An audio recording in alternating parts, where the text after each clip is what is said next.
Take a good look at this video. It shows two men getting out of a distinctive burgundy Monte Carlo and walking up to a car belonging to KTVU. Just minutes earlier, the news crew had parked on 16th Street near Market to grab some lunch. One man casually looks into the back, looking for valuables. Even as cars pass by, they try to break open a back window. They then get back into the Monte Carlo, drive away, only to come right back and park on the other side. One of the men breaks into a front window to grab a briefcase, which along with its contents is worth about $5,000. The car then quickly leaves. It's a scene that's repeated about 70 times a day across San Francisco.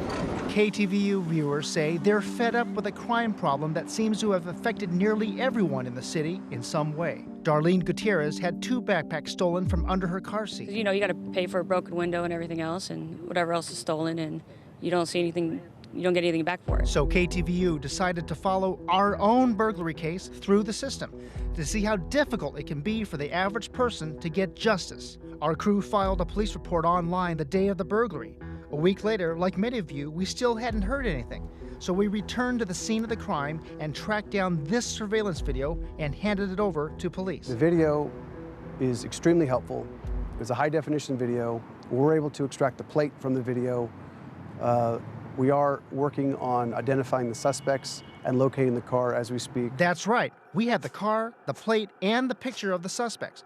But nearly 7 weeks later, no arrests.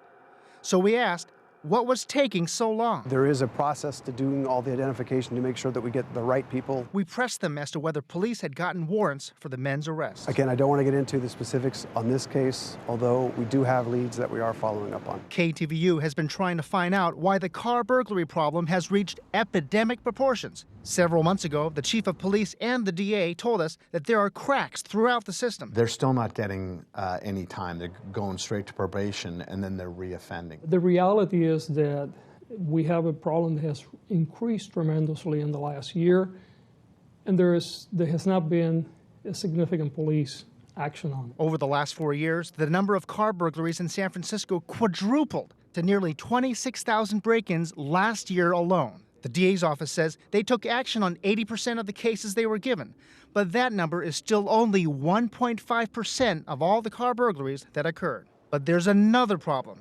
Before cases even get to a courtroom, sometimes police can only prove that a suspect has stolen property, which is just a misdemeanor if the value of the property is less than $950. The mere possession of the stolen property doesn't necessarily mean that they committed the burglary. The chief says many of these thieves are getting off with light sentences and doing it again and again. If we can put them in jail and have them there for a while, it sends a really clear message to the rest of them that we're not horsing around. But in the case of our news crew burglary, the reporter's briefcase and contents are worth thousands, which means these guys are on the hook for 2 felonies if they ever get caught and prosecuted. We're following the investigation, and just like thousands of victims across San Francisco, we want to know, what does it take to get justice? Because I think they're getting away with it.